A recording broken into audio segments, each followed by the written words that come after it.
Welcome back. This is the X Zone. I am Rob McConnell, coming to you from our broadcast center and studios in Hamilton, Ontario, Canada this week.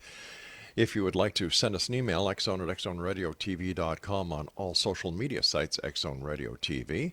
And for all the programming we have available, 724, 365 on the X Zone Broadcast Network, visit xzbn.net. And on Simul Radio and Simul TV, www.simultv.com.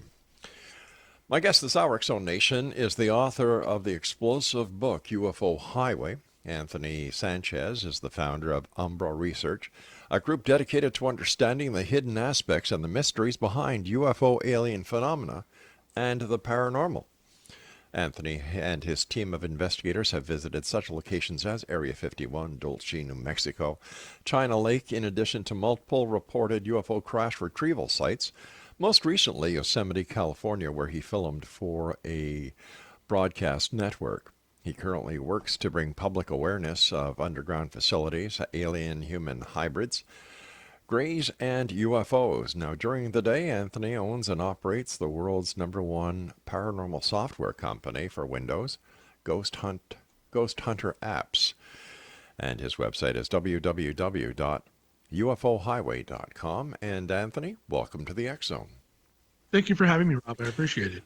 Where did your interest in the paranormal UFOs come from? Well, the interest originally was with UFOs and alien abduction phenomena alone. It had nothing to do with the paranormal. In 2012, that's when I got involved in the paranormal as a result of the UFO alien research that I had been doing with software. But my story begins back in the 1970s when I was a child, and I had numerous UFO sightings, and I actually had engagement with what I believe are gray aliens. I saw massive cubes floating in the sky with strange lighting systems, and I lived right in the Bay Area, San Francisco Bay Area. I was in San Jose, California, right next to Moffett Field, which is in Mountain View, right, surrounded by the NASA Ames facility. So I wasn't the only one seeing weird things, but I was one of a few having or experiencing, strange events throughout my childhood, which ended up placing me in therapy because nobody believed me. And ultimately, for me, that all changed in 1981 when I was coming back from a professional baseball game, the San Francisco Giants. I was with my dad, my uncle, and my younger brother, and we were driving by Hangar 1 at Moffett Field. And this was about 1 o'clock in the morning, and we saw a massive saucer-shaped UFO hovering outside the doors of Hangar 1. And you could see the lights were on inside of Hangar 1, and you could see the silhouettes. Keep in mind, Hangar 1 is massive. It's one of the biggest hangars in the world. When conditions are right on the outside, it has its own atmosphere on the inside, and it could rain. It has actually formed precipitation on the inside. That's how big this thing is. On that night, we could see the silhouettes, trucks, people running. Something was going on, and that was the night that changed my life, because my dad realized that I wasn't lying. I had seen these sort of things, and I don't know if I was targeted or for what reason, but years of therapy culminating to an event with my own father and an uncle, and they saw what I saw, and that was very interesting. My life changed at that point. Later on in 1989, I was 19 years old. I was old enough to start driving, go out on my own, and take an interest in what it was that was affecting me throughout my childhood. What were the things that I was seeing? And I started looking up individuals who could provide me with answers. And just lo and behold, at that time, this is when all the Area 51 information was making it out into the mainstream. And I had become familiar with the work of Norio Hayakawa, who was putting together some of the earliest conferences there in Rachel, Nevada, which is right on the other side of the mountain range of the supposed S4 facility, which I do actually believe exists. I do believe the Bob Lazar story. And I've done a lot of research as a result of my experience, my personal experiences, and it's led me into this dark world of the military-industrial complex. I'm a software engineer by trade. I spent many years working for Intel Corporation, Hewlett Packard, NEC. I even worked at Netscape when they used to exist. Wow. All in a software capacity. And I ended up meeting people who participated in projects throughout the Silicon Valley and the military, the various military bases and the contractors, FMC, the RAND Corporation, IBM. I ended up meeting people who were involved in black projects, and several of them shared information with me that just changed my life. And that's where my book, UFO Highway, metamorphosized from. Originally, it was going to be about Area 51, and then it turned into something that I had never heard of before, a place that I had never heard of, Dulce, New Mexico. I didn't understand the history, the lore, anything behind it. There were stories that had emerged that were on the earliest vestiges of the internet, but I wasn't privy to them. Not until I met this person who introduced me to someone who claims to have worked there. And that's what the Dulce interview is. This person said that he worked at an underground facility in northern New Mexico in several locations beneath Mount Archuleta, the Archuleta Mesa, and several areas in between, underground. Okay. Affiliated to some extent with Los Alamos National Laboratories, and of course the rest of the military out in that area, Kirtland Air Force Base. Mm-hmm. And so that's how the book came about. The paranormal interest was in 2012. I was at a conference in Los Angeles, and a friend of mine, Bill Murphy, who was on a TV show called Fact or Fake Paranormal Files. He was like the science advisor on the show, one of the investigators. He had noticed that I was writing software that essentially was scanning radio frequencies. And he said that what I had written, which was for the purposes of taking to Area 51 to detect, communications on non-standard, radio frequencies. Well, wouldn't that be what Radio Shack came out with years ago called a Bearcat scanner? I actually had a police scanner, a Radio Shack police scanner, which went up into some pretty high frequencies. Yeah. And that's kind of what got me interested in this. I said, because remember, I worked at Intel Corporation, and at the time I was doing some software development on this new technology that was emerging called Bluetooth. Right. I said, wow, so we have the industrial, scientific, and medical frequencies. There are 82 with 3 reserved scannable frequencies. Now, there's no radio stations. There's nobody talking. Yeah. You're not going to hear music. It's typically used for the transmission of data, like wireless data. Mm-hmm. And sorry about that. And right. I've always hypothesized that the military, maybe even law enforcement, but more specifically the military, could use such frequencies.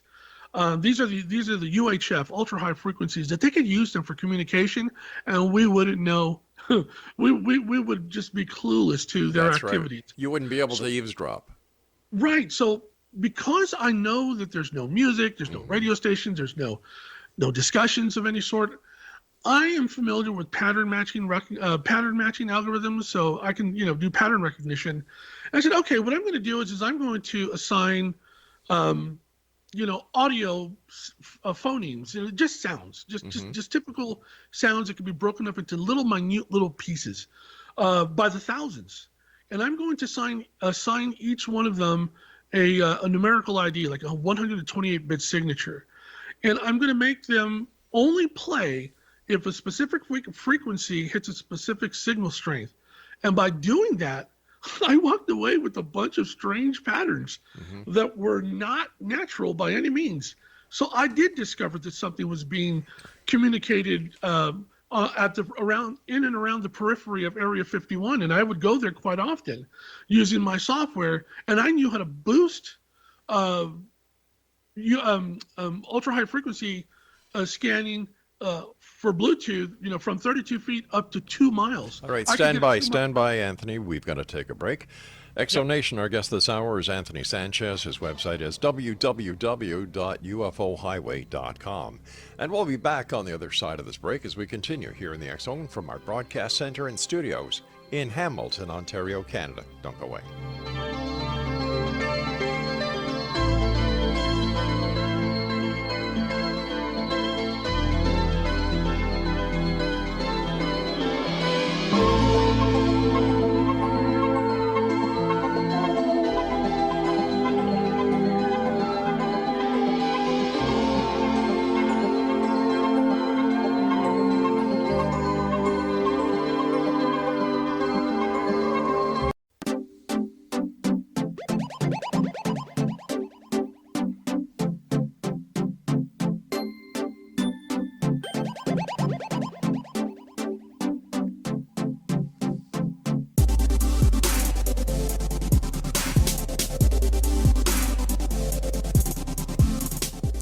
Welcome back, everyone. Anthony Sanchez is our special guest this hour. His website is ufohighway.com.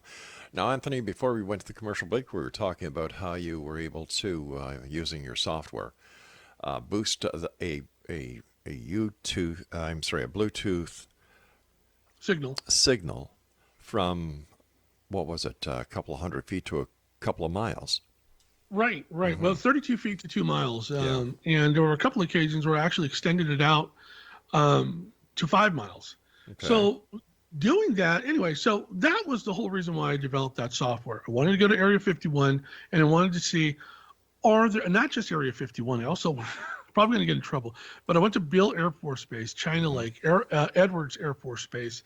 I assume that there's UFO technology that exists, that there's going to be rampant, there's going to be rampant activity throughout the military bases and the various companies that work with the militaries as part of the military industrial complex. So at Area 51, I did pick up strange patterns. These were many of them were repeating patterns. They were not something that alluded to the exchange of data packets. This was some sort of communication going on back and forth, and they quickly shut that down once they realized that I was picking up and recording these patterns, these audio patterns on the on the UHF radio frequencies. Subsequent visits, there was nothing on UHF. So I believe that I picked up communication either from aliens or various sectors of alien contingents there at Area 51. Well, wait a sec. Whoa. Slow down here. What makes you believe that what you had discovered had anything to do with extraterrestrials instead of highly classified data packs that were being used? And if I'm not mistaken, wasn't the Bluetooth technology actually developed in either Norway or Sweden? Right. So the Bluetooth logo, if you look at it, it actually they're runes. I forget the exact terminology, but yeah, the technology was actually developed in Scandinavia, right? But the implementation and the integrated circuitry involved with the proliferation of Bluetooth across the planet was out of the Silicon Valley. Oh, okay. But all right, thanks for clarifying that because that had been a question. But let's get to the crux of the question that I asked. How do you know this is alien technology and not?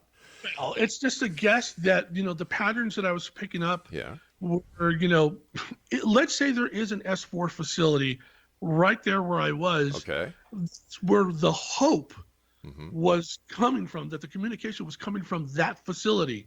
It's strange that every time we went back, whether it was in Alamo or Rachel, Nevada, or many of the places, the undisclosed places in between that we have, made as a part of our, regular visits, the UHF frequencies that we used to pick up these patterns on, they're gone. They're not being utilized. They're not like the first several times we went and made recordings. I have recordings of patterns that are just off the charts. I don't know if they're alien. The hope is that they are Why? alien, so that researchers can look at these audio patterns and try to decipher what they mean. So in doing your investigations, you're actually spying on the government? That's Illegally, it's eaves, not it's not well, first of all, radio frequencies are not illegal. Operating outside the periphery of a military establishment is not illegal. are I you could be sure? listening to an AM or FM radio station in the very same way that I have, recorded these signal patterns using my software. Most people will say I'm nuts. I'm just picking up nothing. So why are you Whether so convinced you're picking up something that isn't in the interest of national security? um, solely because, you may be right, Don, because we were shut down quick. Yeah. Um, it's not unlike several other people who went out to Skinwalker Ranch, and all of their radio signals were being jammed. I mean, overtly jammed. There's recordings of this. I'm friends with Sean Stone, who's Oliver Stone's son, and he had been out to Skinwalker Ranch with Jesse Ventura's son, and they had an episode of a show that they were doing way back in the day. That the radio signals were shut down through jamming, for all the frequencies being jammed, But and one, that's what's happened. That's what happens now when you try and pick up, patterns or whatever on ultra high frequency out there at Area 51 or Nevada, the stretch of Nevada that we go to. It's almost as we're being jammed because we're getting nothing now. well, let me ask you this. You're out there, you're basically trying to interpret signals that weren't meant for you, because if they were, or I mean any member of the public, right? I just didn't mean you and whoever you Right. go out with. There's a reason why the frequencies are scrambled. hmm Doesn't it bother you that you may be doing the exact same thing that the Chinese are doing, the Russians are doing by trying to eavesdrop, by trying to undermine the security measures that law enforcement had done? Let's say Wait a that second, I wait a were. second. I wasn't finished. And the military are doing in order to protect the country. Mhm. Doesn't that bother you? It does. First of all, you have to understand something. I'm very patriotic. Okay. Many, many years ago, I spoke about the Chinese, um,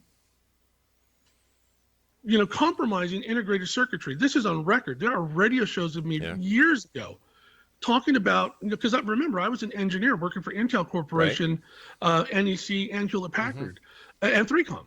So I have always, been aware of the fact that our integrated circuitry, whether it's their motherboards or video cards or any type of circuitry, could be compromised. Right. And just this past week, the one thing that I had mentioned years ago finally came to fruition as a fact, that the Chinese had in fact implanted micro, Yeah. In the cell phones. small microchips onto server boards Yep. that are affecting major companies like Amazon, Intel, and various other large companies. So yeah, I've never gone out with the intent of trying to usurp the security of our national defense. I've always gone out with the intent of trying to prove the question of the existence of aliens. If I were to come across some sort of information transmissions, whether they be electronic or anything, Yeah. that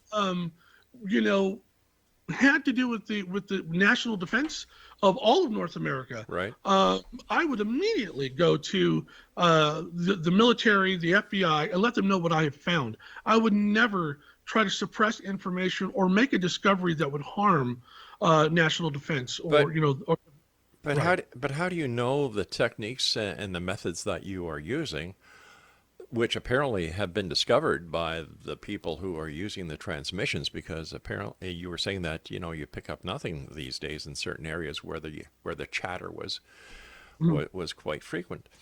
But all right, so let me just what's your main purpose? Right. So my main purpose of developing these software technologies in the very beginning, was for the purpose of just that, picking up Right. chatter where none was expected, Okay. trying to prove the existence of facilities like S4 or the Dulce underground facility.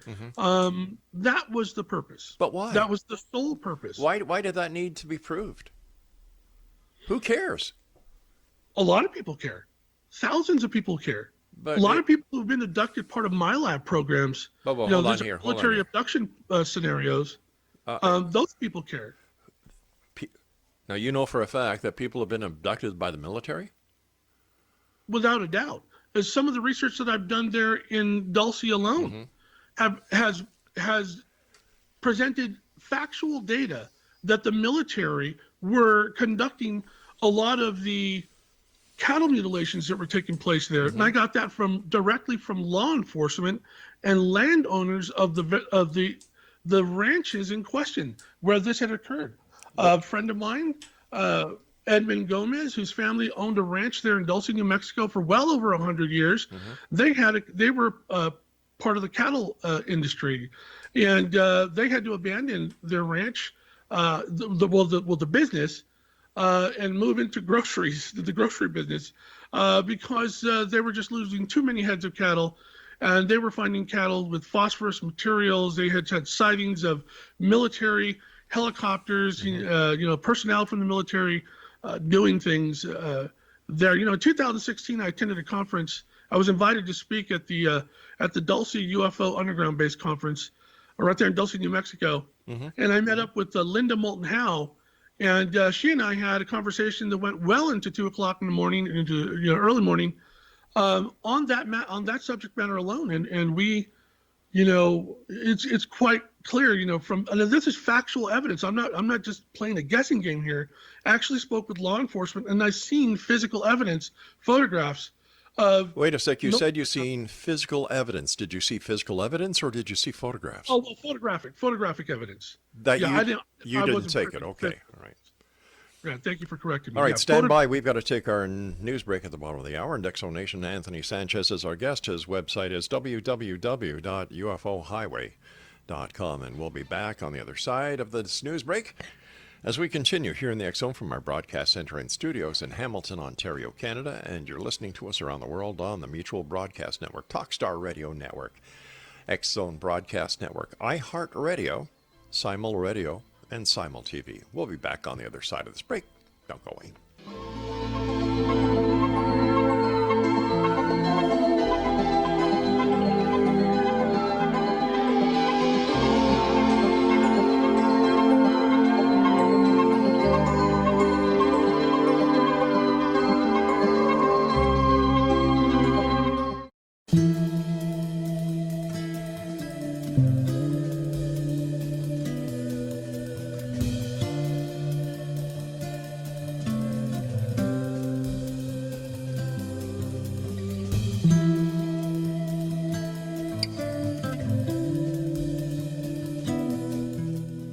Anthony Sanchez is our guest this hour. Nation, www.ufohighway.com.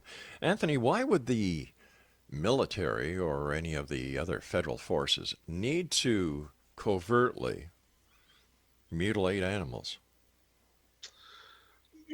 From what I understood, what I was being told from law enforcement there in Dulce, New Mexico, from some of the samples that they had retrieved from the deceased animals, they had picked up, they were able to determine that there were poisonous, toxic materials. Okay. Ricin, they had found ricin. Right. In addition to anthrax. They think that they were actually using, now this is not a UFO, now, when I originally mentioned my labs, I was talking about abducting people. Now, the my labs investigations there in northern New Mexico led into the discovery of mutilated cattle. So okay. there can be a lot of confusion there. Now, there are people that don't believe that the military are abducting people, but there in New Mexico, they believe that the military are indeed abducting people. Well, once again, it's nice to come out with these statements that the military is is abducting people. Maybe they're being arrested for trespassing, and with the possibility of them being spies, and this is why they're locked up somewhere under certain laws that are out there just for that very purpose. So whether it's a military abduction, if they're abducted by the military or incarcerated by the military because they broke the law, they deserve it. Point blank. Okay. But once again, why would the military need to do covert action in order to test chemicals on cattle instead of just doing it at one of the many facilities that the military has access to? I don't know. I've never been able to ascertain an explanation for that specific, inquiry. I don't know. That's a question that I've always asked too. It's like they have these underground facilities. Why aren't they not, conducting these tests at these underground facilities? Yeah, and to have underground facilities makes total sense. Like, it would take a moron not to figure out, well, wait a minute, satellite technology, they have everything on the ground, then the satellites can see it, so you move it underground. That makes perfect sense. So where does the abduction of humans by military and the so-called alien connection with underground bases, how does this all happen? What's the sequence of events that brings people to this conclusion? Well, first of all, there's a group of people who claim to have been abducted by the military.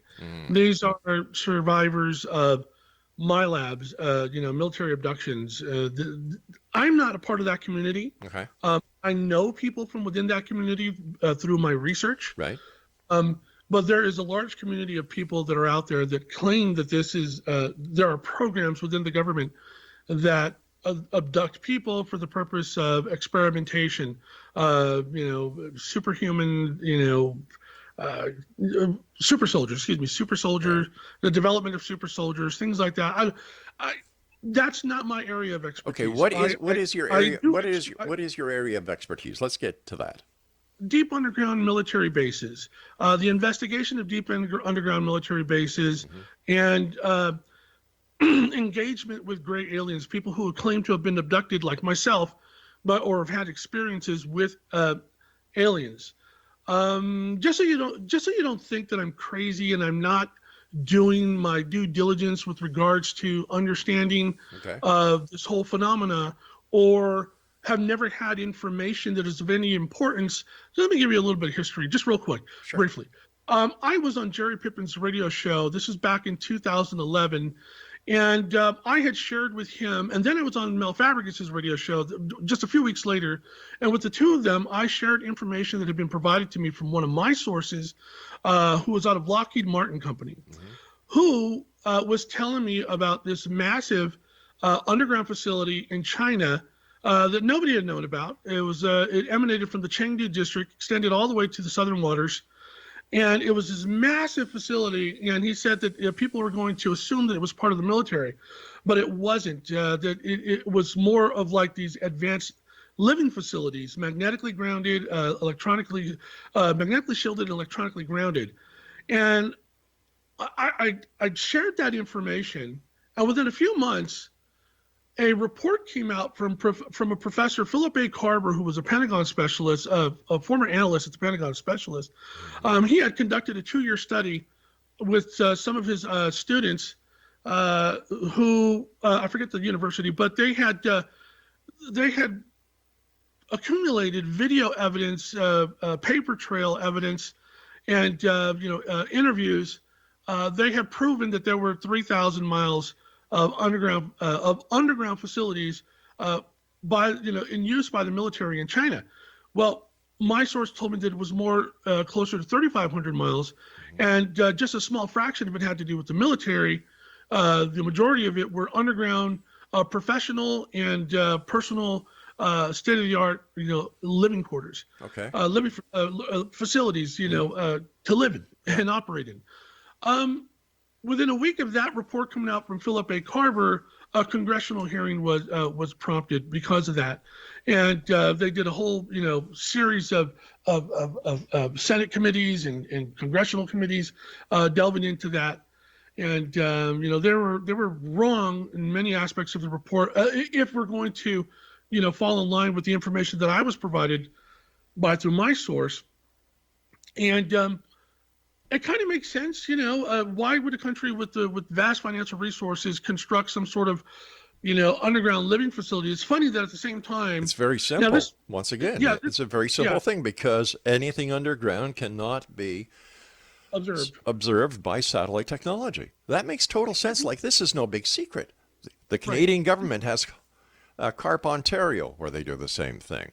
We know about certain areas in the United States where there's underground facilities. Here in the United States, we have Subtropolis, which is a 1 million square foot, underground facility. But once again, how do we connect the extraterrestrials, the UFOs, and where does this information come from? How credible is it? Like, in today's society, information, is fluid.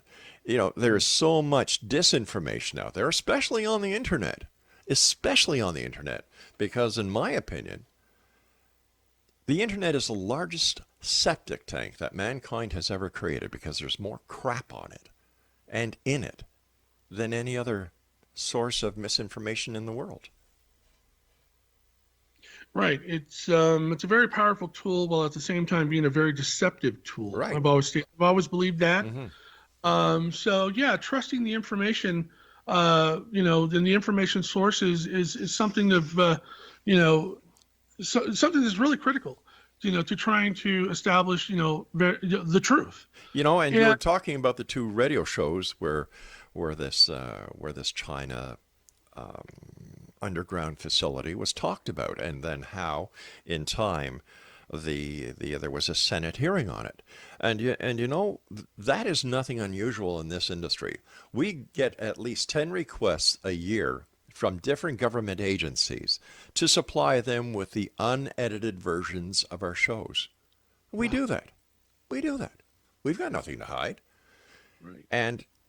But when it comes to, because there are people who are listening who think and believe in their heart of hearts that somebody is doing something or has information that the government should know about, because it may affect national security. And as their patriotic duty, they report it. And then the wheels are started. And yes, it gets to a senator. It's talked about. It goes to the Pentagon. It's talked about, and so on and so forth, until there's a congressional hearing. Right. One thing I'd like to point out is that in the UFO research community, 99% of what we uncover is not. There's nothing spectacular there. Right. It has to do with the military. Yeah. We're observing, light patterns in the sky that are from military flares. They're from, like just the other night here in Northern California, my son calls me up, I forget, about 9:30 at night. He said, "Dad, oh my God." I said, "What is it?" He goes, "Did you see that?" I'm like, "Did I see what?" He goes, "I think it's the aliens." And I heard all his friends freaking out in the background. They're all 18 and 19 years old. And they were freaking out. And some of his friends, by the way, are in the military. A couple are in the Air Force, one's in the Army. And they were having to get together, and I told them, settle down. It's the Falcon 9 rocket.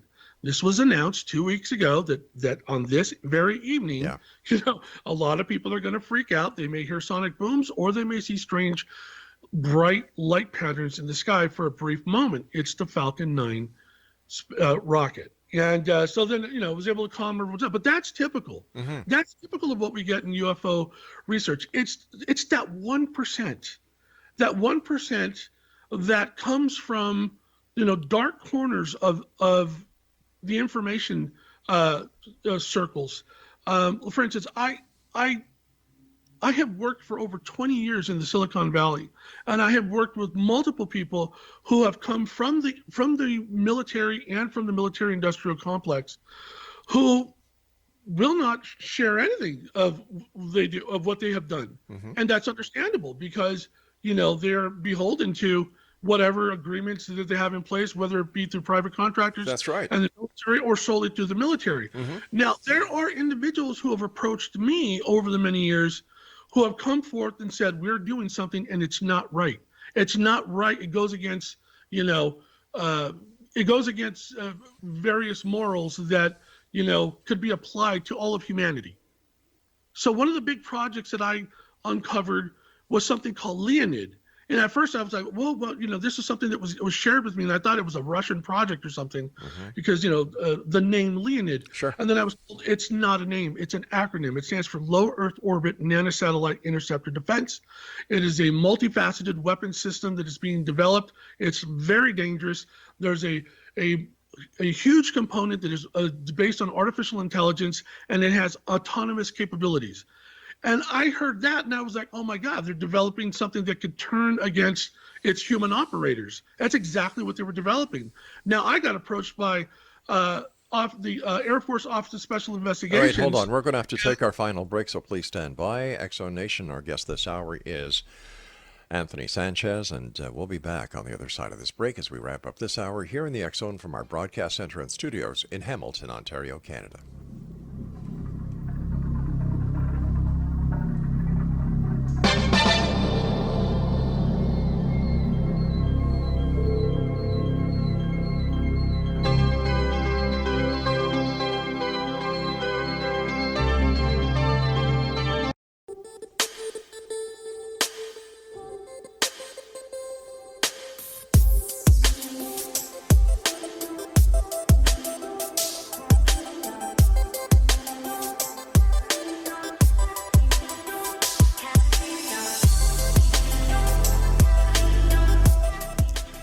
Nation, Anthony Sanchez is our special guest, and he is the author of an explosive book entitled UFO Highway, and his website is www.ufohighway.com. And he also has another website, let me see, where you can, it's his paranormal software at ghosthunteraapps.com. All right, so, okay, I'm a little confused here because I could wrap up that last segment. Oh, okay. Really all right. quickly. Okay. So, and it's in line with what your thinking is. For instance, so I was given this information about this Project Leonid, right? And I started to make these discoveries. I was told about the project. It talked about these nanosatellites. This is before anyone was even discussing CubeSat satellites. Sure. They were talking about these swarms or constellations of satellites in low Earth orbit, and these drone, these drone vehicles that operated, in low Earth orbit. It's just a crazy idea. And I started to put information out on the internet about what it was I was researching. I was asking in various circles if anybody had information about it. I ended up uncovering congressional budgetary documentation, and then I was visited by some people who claimed to have been from AFOSI. It really put a fright into me. I stopped researching it. I really didn't discuss it at that point. I gave whatever I had to Linda Moulton Howe. She has some of the information on her website, and that was the end of it. And that was one of those scenarios where, yes, I was delving into that 1% of the really murky, dark, secret, scary area of UFO research. And the reason why I say UFO research is because I was being told, apart from the artificial intelligence component and the autonomous factor, that there were highly advanced technologies that were alien in origin that were applied to this project. I don't know what they were, but I was told that it was unlike anything that anyone has ever seen before. So, and then I was told that there was a component of this project that was for the purpose of incoming threats, not just, threats from other countries. Could an incoming threat include an asteroid or a comet? No, this was alluding more towards an alien threat. So it makes a good story, that's such a crazy idea. I mean, if you look at Stephen Hawking prior to his death, he had surmised that, there's possible that one day there would be contact with an alien species, and it wouldn't be, it wouldn't go well for humanity. So anyhow, my point is that I backed away from it. I realized this is dangerous. I'm being spoken to by people that are very serious, and they're not very happy with what I'm researching. Right. So I gave it up.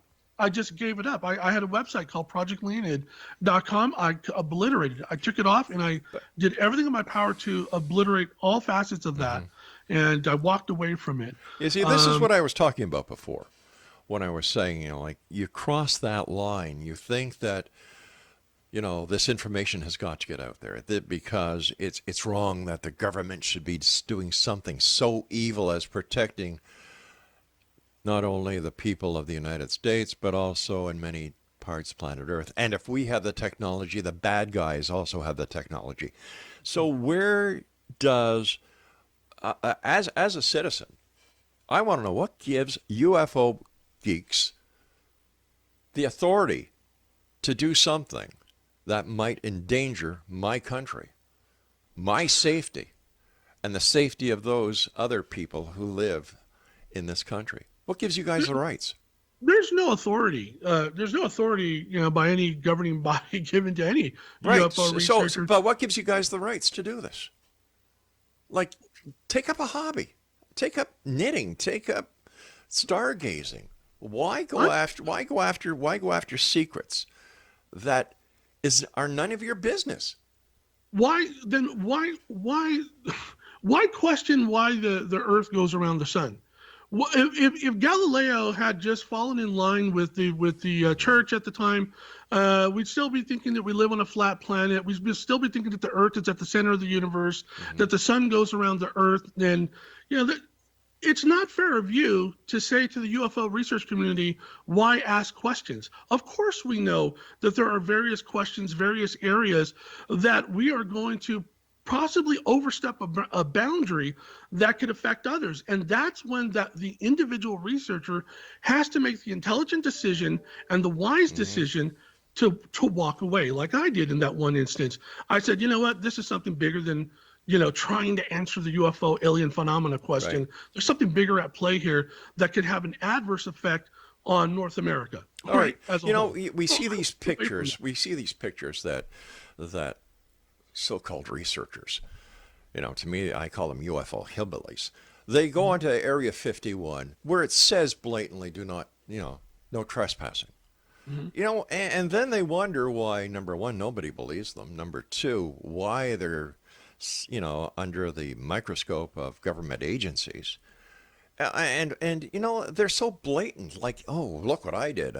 I violated a U.S. a U.S. base that says no trespassing, use of deadly force authorized. Like, hello, don't you guys? I get it. There are things you need to know, and there are things that you don't need to know. And when you start sticking your nose into the area that crosses that line, you're putting a lot of people at risk.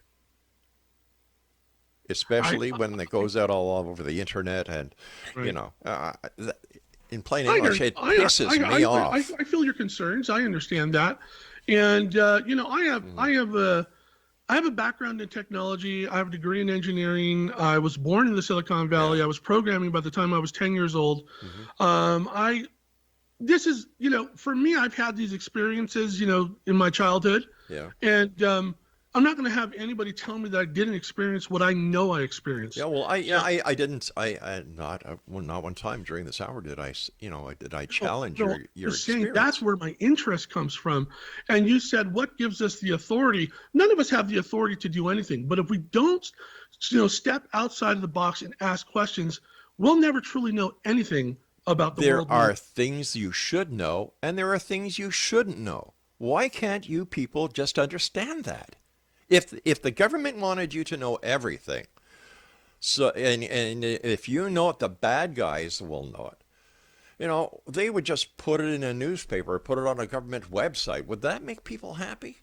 Well, let me ask you this question. Sure. How do you feel about former military personnel going public, talking about, rocket systems that were being manipulated by unknown, All right, this sounds like that missile silo base story. Right. That's exactly what I'm bringing up. I don't believe him. I don't. What gives them the right to talk about that? That's right.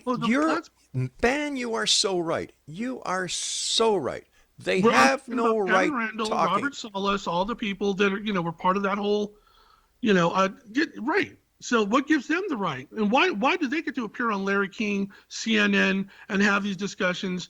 And, what makes their information any less credible or noteworthy than the information or the research that, UFO hillbillies like me are conducting? It's very simple. Do you see the mainstream media paying any attention to UFOs anymore? No. Do you see the mainstream media paying attention to alien abduction stories? No.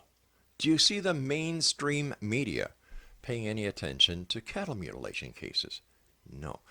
Because people have said, you know what? At the end of the day, it doesn't affect me. And when Larry King was there, he used, the media goes for ratings. Right. A lot of these reality shows are anything but reality. Sensationalism. Exactly. Right. And it's come to the point, Anthony, that people just don't believe and they just don't care. But when you cross that line that endangers national security, that's any member of the military who comes forward and talks about their experiences with extraterrestrials, I think they should be arrested, thrown in jail, and the keys thrown away. Because they take an oath of secrecy. And if they break that oath of secrecy, how do you know they're not just spewing bullshit all over the place? Why do we trust them? Or why do certain people trust anyone? I mean, anyone who takes an oath. You know what it is?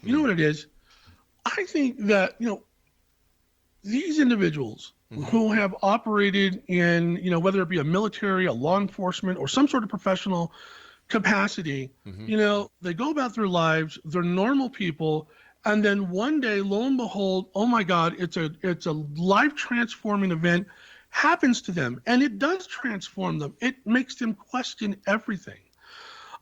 I've seen things that make me question everything, and that's why I'm out there. Okay, maybe you're right. Maybe we shouldn't be, espousing, the research that could compromise, defense systems. Right. Or, absolutely, I agree with you on that. So why do it? If I ever felt that my research did that, I would walk away from it, like I did with that Leonid project. I knew it was something above my pay grade. But yet, you yourself said that you gave the information to Linda Moulton Howe, who put it on her website. So doesn't that? Well, What? Linda is a friend of mine. She's a very credible researcher who I respect. Okay. And I felt that if I was going to divulge this information to anyone within the community, it would be Linda Moulton Howe. All right, we've got to say so long for tonight because we've just run out. XO Nation, our guest this hour has been Anthony Sanchez.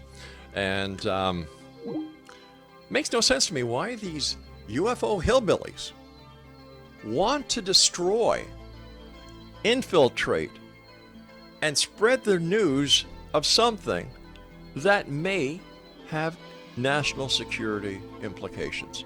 They don't think with this, they think with this. It's a matter of dollars and cents with these people. And in my book, you know what? They have no credibility whatsoever. I'll be back on the other side of this break. Don't go away.